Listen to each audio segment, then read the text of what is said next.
Hello and welcome to this review for Transformers Rise of the Beast Changer Rhinox.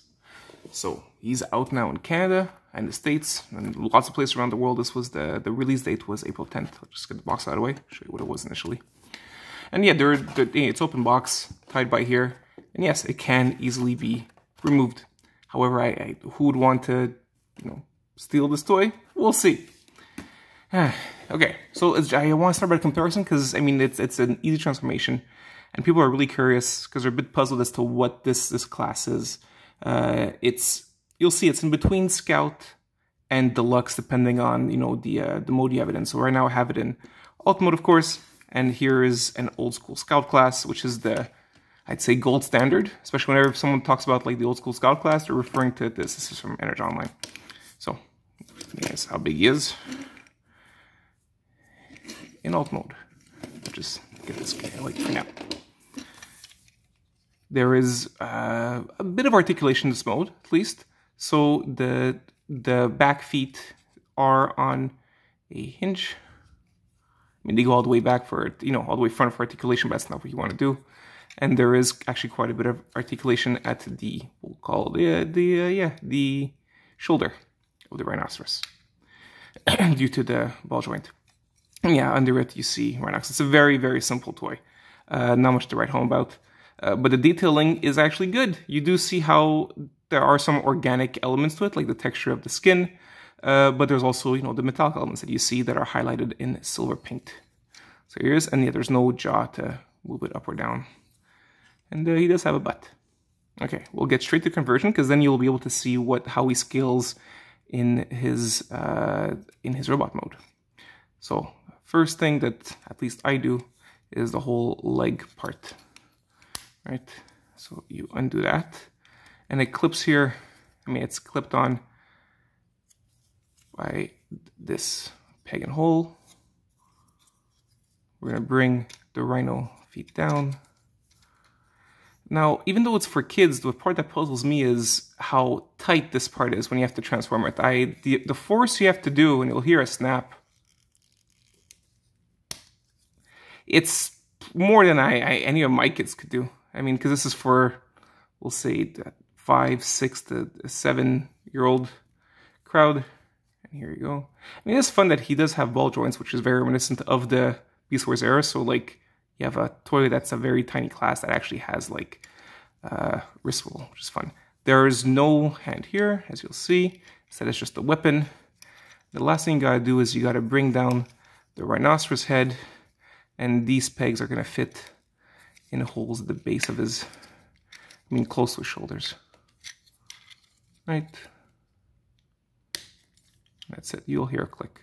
It's all satisfying clicks, but it's a very, very simple transformation, resulting in a very simple looking toy. Lots of cool details, and it is fun. Here, I'll show you the head.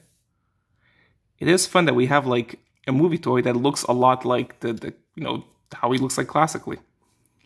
It's kind of fun. Of course, these are, based on some, from what I've heard, some of the robot modes are based on concept art, and some are just made up since they didn't have the actual concept art yet from Paramount, and they had to make these toys really early. Remember, we're getting toys that have been available, not available, but have been made for at least a year ago, so they were designed years ago. Yeah, so we'll see how faithful, he is in the end, but you still do get a toy that's a fun cross between a movie-verse toy and a more classic design. At least there's that for us. Okay, so yes, like I said, this hand, and yeah, there's no articulation, and the elbows, the knees do, all right? And yeah, there is some hip swivel because it's on a ball joint, but nothing at the elbow. And this does turn here. But there's no fist. That's what we get. So even though the gimmick of this whole line is that you do have these flip out weapons, in this case there's no actual fist to revert to. So here's Rhinox. I'm going to compare him now in size. I'm going to bring this angle a bit down. I'll make him look up a bit. Now we're going to get to exactly size comparisons. And let's make him stand properly. Okay, yeah, not my favorite. Okay, good. Speaking of old school Scouts, here's another one from the Energon line, and you'll see that he is much bigger than that. We'll compare it to, let's say, a core class that we have today, which would be, I guess, today's Scouts, which, you know, in retrospect, and this is just a little sidebar, people say toys are getting smaller, and they are, but, like, it's marginal. It's not a lot. And compared to, like, you have all the articulation points that these toys don't have, and more complexity in the transformation for some of them, I'd say it's give and take. I don't think we're necessarily getting less than before, and I don't think it's shrinking, you know, by a huge degree. But back to what we had. So yes, he's much bigger than the core. There you go. And he's bigger than the Scout. Now we'll compare him to him deluxe. We'll bring a deluxe in. Let's see. I've got here Slug Slinger from. We're gonna make some space. Slug Slinger from the Titans Return line. One moment.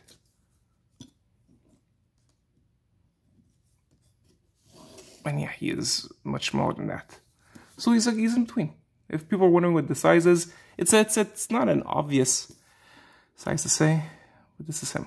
So he's between Deluxe and Scout or Core. Alright, that's about it.